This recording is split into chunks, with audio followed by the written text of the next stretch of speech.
প্রত্যেক ওয়েলকাম। শুরু করছি আজকের সেশন। তো আজকে আমাদের আধুনিক ভারতের প্রথম অধ্যায়। তো আধুনিক ভারতে আমাদের কিন্তু গুরুত্বপূর্ণ প্রথম অধ্যায়ে রয়েছে, দেখো, ভারতের যে সমস্ত আঞ্চলিক শক্তিগুলি কিন্তু এই সময় গড়ে উঠেছিল এবং ব্রিটিশ সাম্রাজ্যের আধিপত্য বিস্তার। তো এখান থেকে গুরুত্বপূর্ণ প্রশ্নগুলি আমরা কিন্তু আজকে সলভ করব। এক্সামে এই প্রশ্নগুলো কিন্তু বহুবার এসেছে, আপকামিং এক্সামে কিন্তু এই প্রশ্নগুলোই আসবে। প্রথম প্রশ্ন দেখো, বাংলায় স্বাধীন নবাবের প্রতিষ্ঠা কে করেছিলেন? বহুবার এক্সামে এসেছে, আপকামিং এক্সামেও কিন্তু আসবে, প্রত্যেকে স্টার মার্ক দেবে। মুর্শিদ কুলি খাঁ, ইনি কিন্তু বাংলায় স্বাধীন নবাবের সূচনা করেছিলেন। নেক্সট দেখো, মুর্শিদ কুলি খাঁ তার রাজধানী ঢাকা থেকে কোথায় স্থানান্তরিত করেছিলেন? তো মুর্শিদ কুলি খাঁ তার রাজধানী ঢাকা থেকে কিন্তু মুর্শিদাবাদে স্থানান্তরিত করেছিলেন। নেক্সট বাংলার নবাব মুর্শিদ কুলি খাঁর উত্তরাধিকারী কে ছিলেন? তো মুর্শিদ কুলি খাঁর উত্তরাধিকারী ছিলেন হচ্ছে, সঠিক উত্তর করবে অপশন নম্বর ডি, সুজাউদ্দিন। তো সুজাউদ্দিন কিন্তু এই নবাব মুর্শিদ কুলি খাঁর উত্তরাধিকারী ছিলেন। কোশ্চেন নম্বর 4টা অত্যন্ত গুরুত্বপূর্ণ প্রশ্ন, এক্সামে বহুবার এসেছে। যারা এসএসসি এমটিএস এবং পিএসসি ক্লার্কশিপ বা মিসলেনিয়াস এক্সাম দিচ্ছ তারা কিন্তু এই প্রশ্নগুলি বহুবার এক্সামে কিন্তু দেখেছ। তো কে অযোধ্যার স্বাধীন নবাবের প্রতিষ্ঠা করেছিলেন? তো মনে রাখবে, অযোধ্যার যে স্বাধীন নবাব ইনি প্রতিষ্ঠা করেছিলেন সাদাত খাঁ। তো পুরো নাম হচ্ছে সাদাত খাঁ, যার বুহরাম উল মুলক ইনি কিন্তু অপর নামে পরিচিত ছিলেন। তো এক্সামে মূলত সাদাত খাঁ এটি কিন্তু অপশনে থাকে। কোশ্চেন নম্বর 5 দেখো, চীন কুলিজ খাঁ একটি অত্যন্ত গুরুত্বপূর্ণ ব্যক্তি, যিনি কিন্তু স্বাধীন হায়দ্রাবাদ রাজ্যের প্রতিষ্ঠা করেছিলেন। তো অপশন নম্বর বি করবে সঠিক উত্তর। তো এই প্রশ্নটা অনেক সময় বিভিন্নভাবে কিন্তু তোমাদেরকে ঘুরিয়ে করা হয়। 1 নম্বর হচ্ছে যে স্বাধীন হায়দ্রাবাদ রাজ্যের প্রতিষ্ঠাকে অপশনে দেখবে নিজামুল মুলক, এটি কিন্তু থাকতে পারে। তো আবারও বলছি, নিজামুল মুলক এটি কিন্তু থাকতে পারে। তো এই মীর করমউদ্দিন চীন কুলিজ খাঁ ইনি কিন্তু নিজামুল মুলক এটি কিন্তু উপাধি নিয়েছিলেন। তো দুটোর মধ্যে যেটা অপশনে থাকবে সেটাই কিন্তু অ্যান্সার করবে। কোশ্চেন নম্বর 6, কে শিখদের ঐক্যবদ্ধ করে পাঞ্জাবে স্বাধীন রাজবংশ প্রতিষ্ঠা করেছিলেন? তো শিখদের ঐক্যবদ্ধ করে পাঞ্জাবে যে স্বাধীন রাজবংশ প্রতিষ্ঠা করেছিলেন, সঠিক উত্তর করবে অপশন নম্বর ডি, মহারাজা রঞ্জিত সিং। নেক্সট সিরাজউদ্দৌলা কত সালে সিংহাসনে বসেন? সিরাজউদ্দৌলা সিংহাসনে বসেছিলেন 1756 খ্রিস্টাব্দে। সঠিক উত্তর করবে option number C. Next question number 8, অনেক নিয়ে এই প্রশ্নটা নিয়ে কনফিউশন থেকে যায়। অনেকে অ্যান্সার করে হচ্ছে মীর কাসিম, আবার অনেকে অ্যান্সার করে সিরাজউদ্দৌলা।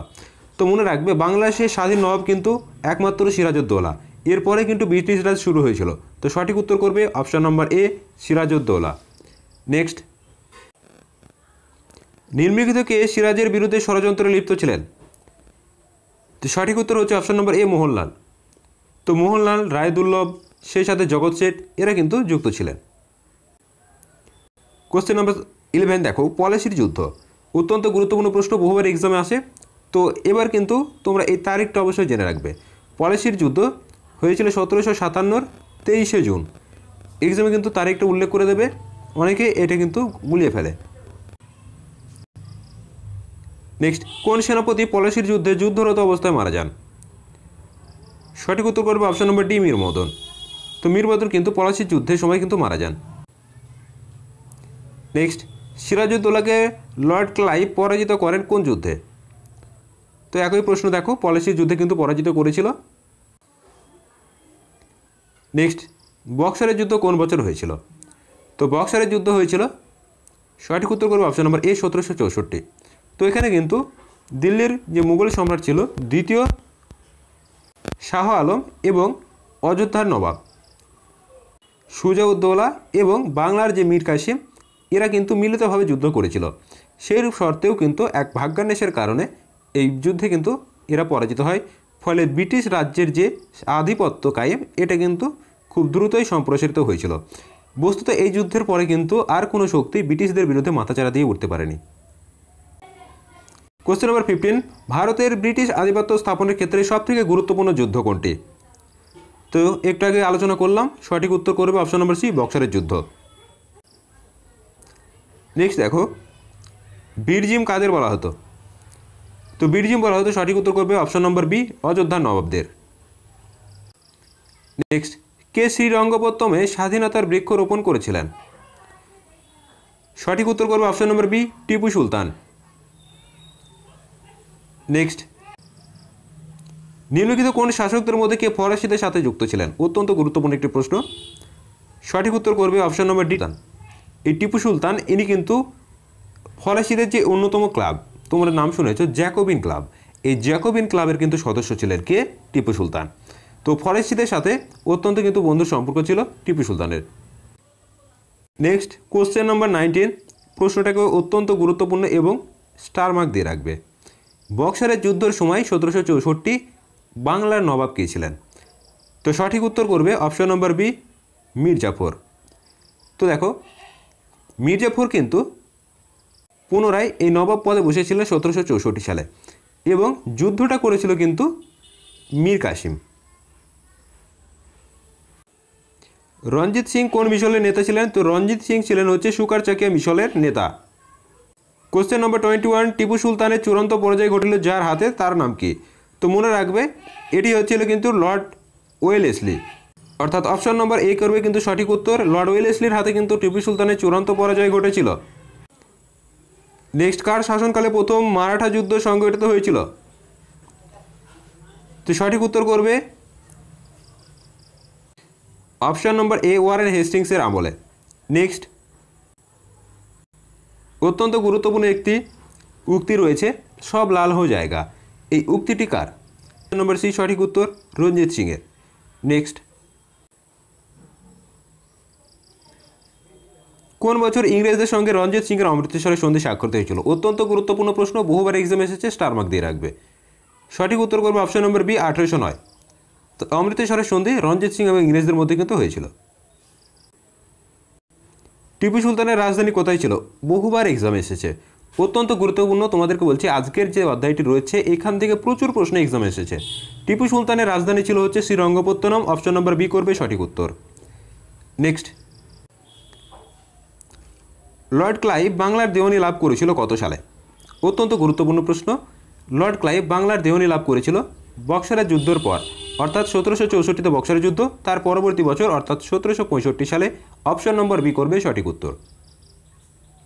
নেক্সট দেখো, দেওয়ানি লাভ থেকে প্রশ্ন, কার কাছ থেকে ইস্ট ইন্ডিয়া কোম্পানি দেওয়ানি লাভ করেছিল? তো এই দেওয়ানির অধিকারটা দিয়েছিল হচ্ছে দিল্লির মুঘল সম্রাট কে ছিল? দ্বিতীয় Shah Alam. Option number C করবে সঠিক উত্তর। ইনি কিন্তু এই ইস্ট ইন্ডিয়া কোম্পানিকে দেওয়ানি লাভ করেছিল। কোশ্চেন নম্বর 28, কোন গভর্নর জেনারেলের সময় প্রথম ইঙ্গ ব্রহ্মযুদ্ধের সময় সূচনা হয়েছিল? তো ইঙ্গ ব্রহ্মযুদ্ধ নামের মধ্যেই দেখো অর্থ লুকিয়ে আছে, ইঙ্গ অর্থাৎ ইংরেজ এবং ব্রহ্মদেশ অর্থাৎ মায়ানমার। তো সঠিক উত্তর করবে হচ্ছে অপশন নম্বর ডি, লর্ড আর্মহাস্ট। এই আর্মহাস্ট কিন্তু এই যুদ্ধের সূচনা করেছিলেন। নেক্সট কোশ্চেন নম্বর 29, শিখ ধর্মের প্রবর্তক কে? তো শিখ ধর্মের প্রবর্তক গুরুদের প্রথম গুরু নানক। অপশন নম্বর এ, শিখ গুরুদের প্রথম গুরু হচ্ছে নানক, ইনি শিখ ধর্মের প্রবর্তন করেছিলেন। নেক্সট, শিখদেরকে সামরিক জাতিতে পরিণত করেছিলেন? সঠিক উত্তর করবে option number B, Gobind Singh. তো গুরু গোবিন্দ সিং যিনি কিন্তু শিখদের 10তম গুরু ছিলেন, তিনি খালসা প্রবর্তনও প্রবর্তন করেছিলেন। এক্সামে এটিও কিন্তু আসে যে খালসা প্রথা কে প্রবর্তন করেছিলেন? গুরু গোবিন্দ সিং। কোশ্চেন নম্বর 31, অত্যন্ত গুরুত্বপূর্ণ প্রশ্ন রয়েছে, একটু স্টার মার্ক দিয়ে রাখবে। পাঞ্জাবকে ব্রিটিশ সাম্রাজ্যভুক্ত কোন কে করেছিলেন বা কোন গভর্নর জেনারেল করেছিলেন? সঠিক উত্তর করবে অপশন নম্বর সি, ডালহৌসি। তো এক্সামে এই প্রশ্নটিও আসে যে আধুনিক পাঞ্জাবের জনক কাকে বলা হয়? তো মনে রাখবে ডালহৌসি এই পাঞ্জাবকে কিন্তু সাম্রাজ্যভুক্ত করেছিলেন এবং এই জন্য ডালহৌসিকে কিন্তু পাঞ্জাবের জনক বলা হয়। নেক্সট কোশ্চেন নম্বর 32, কোন বছর বেসিনের চুক্তি স্বাক্ষরিত হয়েছিল? তো বেসিনের চুক্তি এটি স্বাক্ষরিত হয়েছিল বাজিরাও এবং ইংরেজ। তো অবশ্যই কিন্তু তোমরা অ্যান্সার করতে পেরেছো। বাজিরাও ইংরেজের মধ্যে কত সালে হয়েছিল? Option number C, 1802। নেক্সট, বাংলায় দ্বৈত শাসনের প্রবর্তন কে করেছিলেন? প্রশ্নটা কিন্তু ভীষণ পপুলার এবং এইখান থেকে দুটো প্রশ্ন আসে, কে প্রবর্তন করেছিলেন এবং কে অবসান করেছিলেন। তো প্রবর্তন করেছিলেন হচ্ছে Robert Clive, option number B করবে সঠিক উত্তর। এবং যদি এক্সামে আসে যে কে অবসান ঘটিয়েছিলেন, সঠিক উত্তর করবে হচ্ছে ওয়ারেন হেস্টিংস। 1772-এ ইনি কিন্তু অবসান করেছিলেন। তো দ্বৈত শাসন বলতে এই জিনিসটা জেনে রাখো যে দ্বৈত শাসন হচ্ছে কিন্তু যে নবাবকে হারিয়ে ব্রিটিশরা যখন ইস্ট ইন্ডিয়া কোম্পানি যখন ক্ষমতা লাভ করে তখন নবাব পায় হচ্ছে দায়িত্বহীন ক্ষমতা, এই ক্ষমতাহীন দায়িত্ব, এবং ইংরেজরা পায় হচ্ছে দায়িত্বহীন ক্ষমতা। তো টোটালি ক্ষমতারই কিন্তু যদি ব্রিটিশদের হাতে চলে যায় তাহলে নবাব কিন্তু হাতের পুতুলে পরিণত হয়। তো এই জন্য বলা হচ্ছে এটাকে দ্বৈত শাসন। নেক্সট, আদি গ্রন্থ কী? তো আদি গ্রন্থ হচ্ছে কিন্তু শিখদের একটি ধর্মীয় পুস্তক। নেক্সট, গুরুমুখী বর্ণমালার প্রবর্তন কে করেছিলেন? অত্যন্ত গুরুত্বপূর্ণ একটি প্রশ্ন, WBCS অনেকবার এসছে। সঠিক উত্তর করবে অপশন নম্বর সি, গুরু অঙ্গদ। নেক্সট, কে আদি গ্রন্থ বা গ্রন্থ সাহেব সংকলন করেছিলেন? সঠিক উত্তর করবে অপশন নম্বর ডি, গুরু অর্জুন দেব। নেক্সট দেখো, খালসা প্রতিষ্ঠা করেছিলেন, একটু আগে বললাম যে খালসা প্রথা এটি প্রচলিত করেছিলেন হচ্ছে গুরু গোবিন্দ সিং, অর্থাৎ অপশন নম্বর এ করবে সঠিক উত্তর, যিনি গুরু শিখদের মধ্যে 10তম। নেক্সট, শেষ শিখ গুরু কে ছিলেন? তো 10তম গুরু ছিলেন কে? গুরু গোবিন্দ সিং। সঠিক উত্তর করবে option number C. Next, Guru Gobind সিংয়ের জন্মস্থান কোনটি? তো গুরু গোবিন্দ সিং জন্মগ্রহণ করেছিলেন পাটনার শাহিরে। অপশন নম্বর ডি সঠিক উত্তর। নেক্সট, নিচের কোনটি গুরু নানকের জন্মস্থান? প্রশ্নটি ভীষণ গুরুত্বপূর্ণ, অত্যন্ত স্টার মার্ক দিয়ে রাখবে। দেখো, গুরু নানকের জন্মস্থান এটি ছিল হচ্ছে তালবন্দি, পাকিস্তানের অন্তর্গত। এটি একটু বর্তমানে পাকিস্তানে একটি অন্তর্গত শহর রয়েছে তালবন্দি, এখানে কিন্তু গুরু নানক জন্মগ্রহণ করেছিলেন। নেক্সট, শিখ মিশল বলতে কি বোঝায়? তো শিখ মিশল হচ্ছে কিন্তু একটি রাজনৈতিক একক। নেক্সট, কোশ্চেন নাম্বার 42, আজকের শেষ প্রশ্ন, কোন শিখ গুরু সাচ্চা বাদশাহ উপাধি নিয়েছিলেন? একটু স্টার মার্ক দিয়ে রাখবে, প্রশ্নটি অত্যন্ত গুরুত্বপূর্ণ রয়েছে। তো সঠিক উত্তর হচ্ছে option number C, Guru Hargobind.